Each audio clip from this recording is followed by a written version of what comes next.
Getting bigger and they're getting hotter. We're talking about wildfires, and this year alone the U.S. Forest Service spent a record-breaking $2.9 billion. And it's really preventing them from doing work that could save local communities. Our Chris Holmstrom has the story.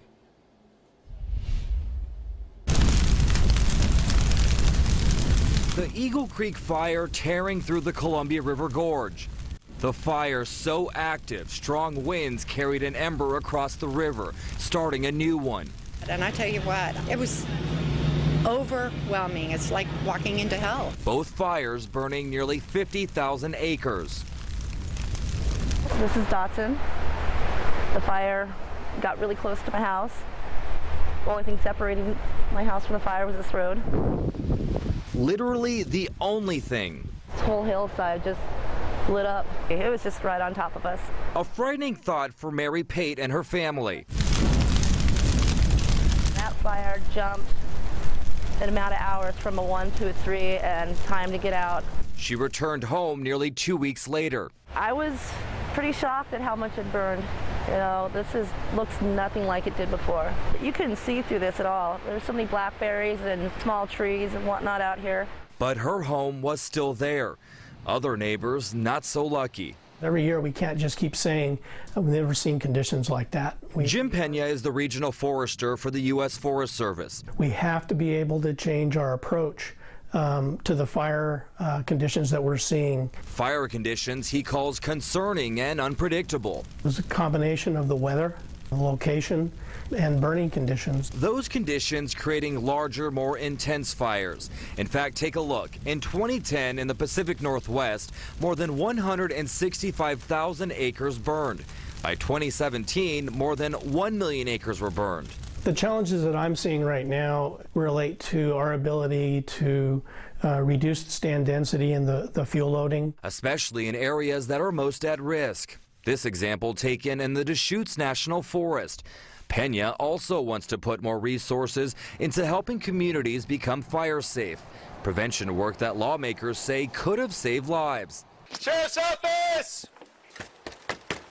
This body cam video in Northern California shows the destruction of several large fires. This is the aftermath. Nearly 7,000 homes and buildings destroyed. 42 people died, making it the deadliest fire in California's history. These fires are getting hotter, they're getting bigger, and more expensive to fight. Right now, the U.S. Forest Service borrows money to fight the fire as it burns. That money is sometimes taken away from prevention programs. That's why there's a bipartisan push to change the way we pay for firefighting efforts. The bill is called the Wildfire Disaster Funding Act. It would treat wildfires like natural disasters. It would also give at-risk communities millions of dollars for prevention efforts and create a pilot program to cut down trees in the most fire-prone areas. Other bills being discussed target environmental rules. It would allow faster approval for tree cutting in national forests. And so if we're really talking about fire, we've got to talk about protecting communities. Brenna Bell is the staff attorney for BARK, a watchdog group for the Mount Hood National Forest. Forests actually thrive with fire, so the catastrophe is when homes and communities burn down. Like what we saw in California.